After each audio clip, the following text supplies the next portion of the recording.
Good morning, everyone. Welcome back to the online class. As you know that yesterday we have finished half of this chapter where we have seen that how the young girl overcome her fears, right? So we have studied about a young girl जो swimming कर रही है ना.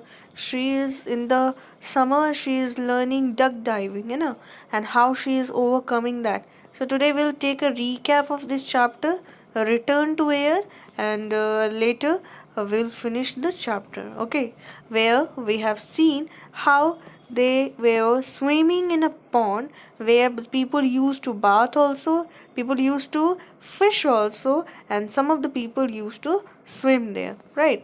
So she knows how to swim, but she was not able to swim without using that glass because she was not able to see under the water without having that glass. But she didn't know how to dive. Okay, she gets scared of it. So but this summer her coach decided to teach them duck diving. Okay, and what is the duck diving? Duck diving is that where the people used to put their head into the water first and later on they get into the water while doing the leg up in the air and getting straight and deep into the water. Okay, so they were now learning the duck diving. And how they are learning the duck diving? They are learning the duck diving because as they have to wait there, means they have to wait up to the brick should be thrown by his coach. Okay, जब उनके coach जब वो brick throw करते तब तक उनको wait करना. जैसे ही ब्रिक थ्रो किया जाता था they had to go into the water and they have to chase that brick. Okay, they have to chase the brick like this. You can see in the picture how they are chasing the brick. Okay, and उसके नीचे बैठने से मतलब वो bottom में जाते जाते उसको पहुंचने तक के पहले they have to catch that brick and they have to come back into the air, है ना. वो वाटर से बाहर आना था and that will teach them how to save the person who is drowning in to the water. जो person अगर पानी में डूब रहे हैं तो उनको कैसे बचाना है. और कोच ने ये भी कहा कि आई नो कि जो पर्सन डूब भी रहे होंगे तो इस ब्रिक से बाहर ही होंगे और बड़े होंगे, but you have to learn first from this brick itself, that how to bring back the brick into the air, return to the air, become to come out of that water with having the brick, and that will say that duck diving hai and how to save the person if they are drowning into the water. And she explained the watercolor also, right? It was greeny brown and lemonade at the surface of that water, but deep inside it was black brown water where she was not able to see anything very clearly, and not even the persons also. Okay, now let's begin it, that what we have seen, what we have to see later. Okay, especially as the bit of the white flannel seemed to have come off the brick by the time it reached the bottom, and I would catch up with it. The brick looked different down there anyway, and it had already settled right into the mud. Means वो जो brick था वो धीरे धीरे करते करते वो bottom में आकर बैठ गया. And now she had to took that, means she had to take that break and she have to return back into the air, and that will be the complete training of that duck diving, right? So the break was looking really different down into the water, but she said anyway वो तो बैठ गया है अभी नीचे जाके, and I have to take that brick back. There was only one corner left sticking up, mean सारे corners mud में जाकर बैठ चुके थे एंड उसका एक कॉर्नर दिख रहा था. I dug into the mud with my fingers and got hold of the things, and then I think of anything. I didn't think anything except getting up again with it into the air. और जैसे ही उसके fingers उसके brick पे लगे वो कुछ सोची नहीं, and she thought of taking that brick and she have to return back into the air up again with it into the air. अभी वो बिना ब्रिक का तो उसके बाहर नहीं आना था, वरना उसका जो कंप्लीट ट्रेनिंग था वो फिनिश नहीं होता है ना. फिनिश तभी होता है जब वो ब्रिक को लेकर आना था वापस up into the air. As instruction ये भी था कि उसके मड में जाने से पहले we have to catch that brick, लेकिन ऐसा नहीं हुआ। वो ब्रिक जल्दी सडनली जाकर वो वहाँ पर बैठ गया एंड उसके बाद उसको कुछ भी नहीं दिखा, मतलब उसको कुछ नहीं सोच रही थी, ब्रिक का एक कॉर्नर दिखा उसे और वो ब्रिक को लेते हुए वापस ऊपर आने लगी। Touching the bottom like that I had stirred up the mud. और देखो जब वाटर में आप जैसे भी बॉटम्स को मीन्स वाटर में अगर बॉटम बॉटम को आप छूते हो, ज़रा सा भी उसको पिक करते हो पुक करते हो, जिससे अगर उसके अंदर जो मड रहता है उसको ज़रा सा भी आप हिलाओगे ना तो वो वाटर पूरा मडी मडी हो जाता है, राइट। तो जैसे वो उस ब्रिक को वहां से निकाली, वो जो उसके पीछे जितने भी मड निकले वो पूरे पानी में फैल गए and she was began going up through a thick cloud of it. और जो मड का जो क्लाउड था उसके पीछे पीछे पीछे पीछे आने लगा था, क्योंकि ऑलरेडी जैसे वो उठाई तो वो तो तेजी से फैलता है मड का जो भी रहेगा। I let myself go up, but I was shooting myself to upwards. अभी हम लोग को पता है कि वो अपने आप हम लोग ऊपर जा सकते हैं, बट स्टिल काफ़ी अंदर देर तक रह गए थे, है ना। And I have to be very quick, I have to get out of that water. I was in a hurry. The funny thing was, I only began to be afraid when I was going back. I suddenly thought perhaps I have swum under the water much too far. Perhaps I will come up at the far end of the ponds among all the fishermen and fowl their lines, and perhaps get a fish hook caught into the flesh of my cheek.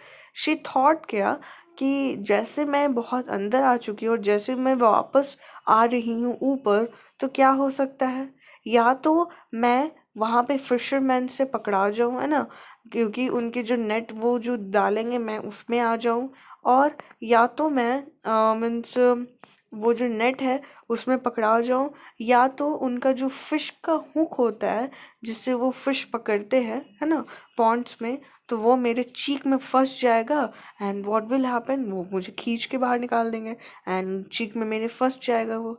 And all the time I was going up quite quickly and the water was changing from brown black to green brown and then to bright lemonade. मतलब जब water के अंदर थी एकदम deep down pound के, तो black brown था, जैसे जैसे वो ऊपर आने लगी वैसे वो ग्रीन ब्राउन हो गया, और जब वो सरफेस पे पहुंची, वाटर के सरफेस पे पहुंच रही थी, तो वो कैसा हो गया, लेमनेड कलर का वो हो रहा था।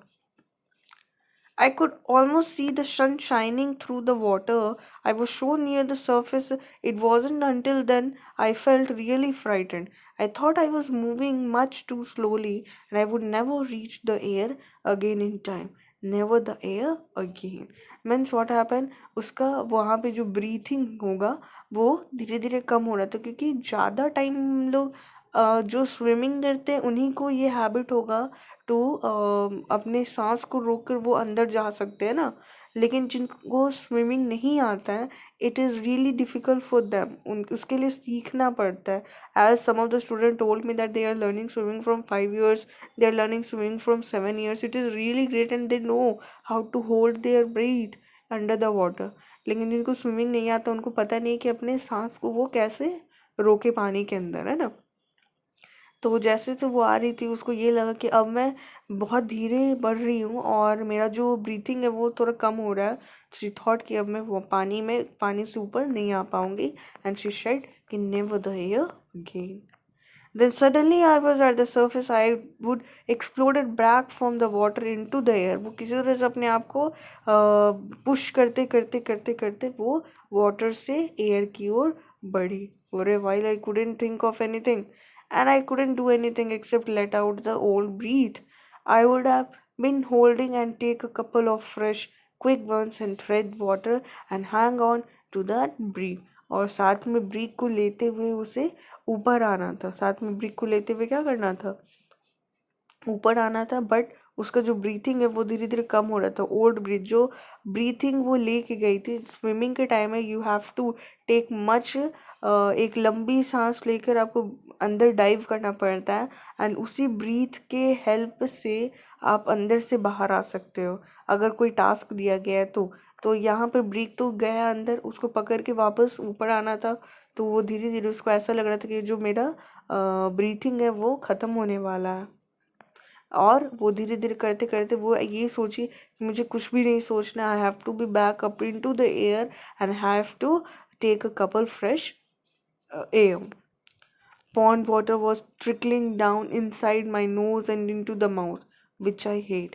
When you will swim, you will think, when you will take a small breathing also, तो पानी आपकी नाक में जाएगा, it will go into your mouth also, and it is really bad.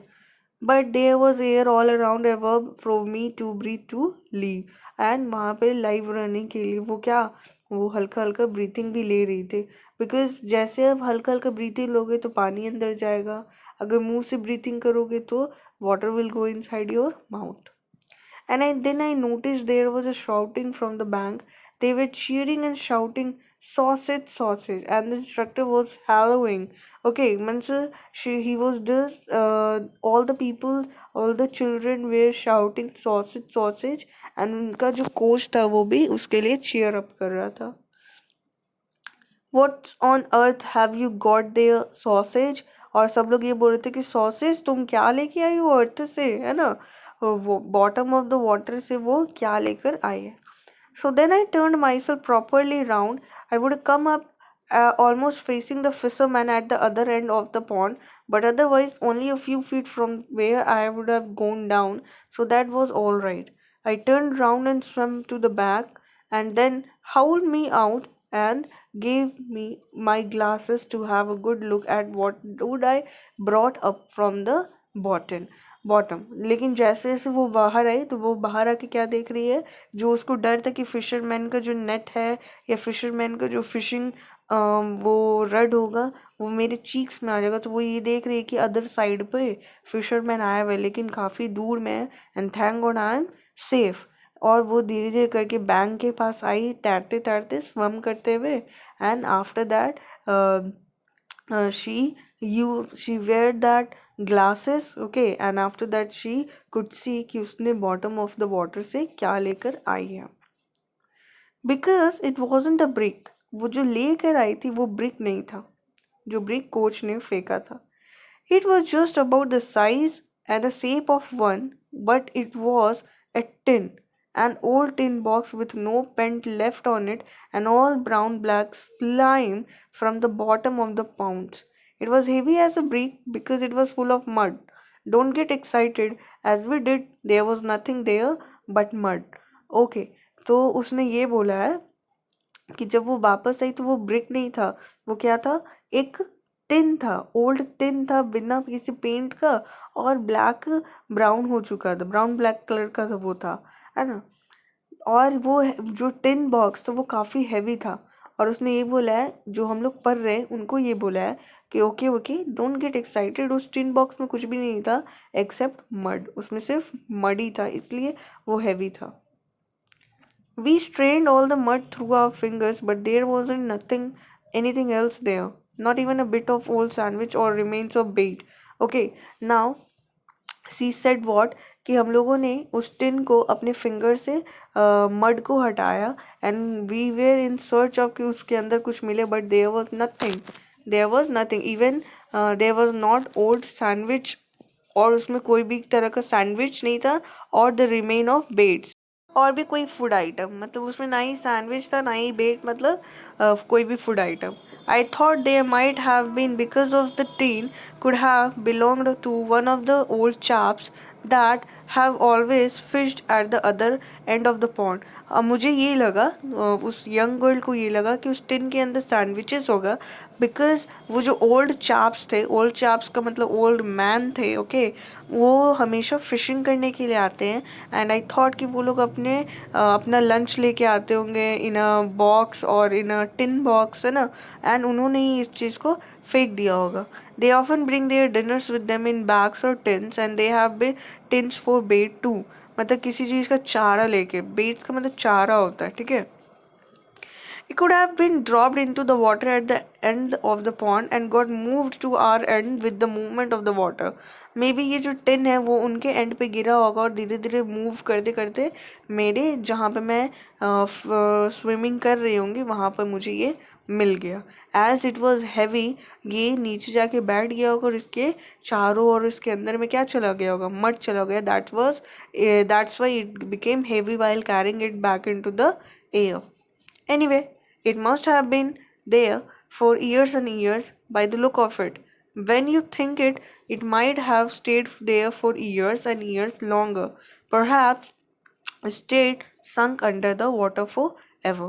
मतलब वो अंदर ही रह जाता अगर मैं इसे नहीं लाती, बिकॉज इसको देखकर तो यही लग रहा है कि ये काफ़ी दिनों से अंदर है. I have cleaned the tin up and I keep it on the mantelpiece at home with my coin collections. वो coin collection करती है, ठीक है, जो यंग गर्ल है, ठीक है, एंड उसके साथ उसने वहाँ पर रखा है. अच्छा, ये मैंटल पीस क्या होता है? तो मैंटल पीस ये होता है जहाँ वो आप सबके घर में वो होता है ना, जहाँ पर चिमनी वगैरह लगा रहता है, जहाँ पे बॉन फायर वो लोग घर के अंदर प्लेस करते हैं. बड़े बड़े ओल्ड हाउसेस में पहले रहता था, ठीक है. तो वो अपने घर में बॉन फायर अपने घर में ही करते थे एक जगह पे, और उसके ऊपर में एक वुडन का रे means we can see holding रहता था, जिस तरह से आप लोग पिक्चर में देख रहे हो, ठीक है. उसको बोलते हैं मैंटल पीस, ओके. और वो बॉन फायर के ऊपर में रहता है, घर में जो लगाया जाता है, एंड उसके बाद उसके ऊपर रख दी जहाँ पे वो कॉइन कलेक्शन के साथ उस जो टिन को वो अंदर चलाई थी उसे वो उस वहाँ पर रख दिया था. I had to duck dive later for another brick and I got it all right without being frightened at all. But it didn't seem to matter as much as coming up with the tin. I shall keep the tin as long as I live and I might easily live to be 100. और इसको मैं हमेशा के लिए अपने पास रख सकती हूँ. देखो उसने ये भी बोला है कि मैंने टीन तो ले आया था लेकिन वापस से मुझे जाना पड़ा था under the water to bring that brick again. तो मुझे वो ब्रिक वापस लाना पड़ा, लेकिन जो मैंने ये टिन लाया था फॉर द फर्स्ट टाइम, इसे मैंने संभाल के रखा है. एंड जब मैं दोबारा गई थी ब्रिक लाने के लिए तो उसमें मुझे बिल्कुल डर नहीं लगा और वापस से मैं लेके उसको फटाफट वापस इनटू द एयर चली आई थी. एंड ये जो टिन है इसको मैं हमेशा संभाल के रखूँगी for with me after years and years and to live to be 100 years, okay. तो ये जो टिन जो उसने टास्क किया फर्स्ट टाइम में, जो उसने अचीव किया अंडर द वाटर, वो उसको संभाल के एज अ मेमोरी उसने रखा है कॉइन कलेक्शन के साथ में. And this chapter is written by an Philippa Pearce, okay. ये कौन लिखी है? एन फिलिपा पियर्स ने इस स्टोरी को लिखा है. That how a young girl overcome from his fear to diving under the water, okay. So guys, have a nice day to all and bye everyone, and tomorrow we are going to finish the chapter exercises, okay. So we'll meet tomorrow with the another video of this chapter where I will finish the exercise of this chapter with having a recap of this summary of this chapter, okay. So guys, have a nice day to all and bye everyone, and complete your books and everything regularly.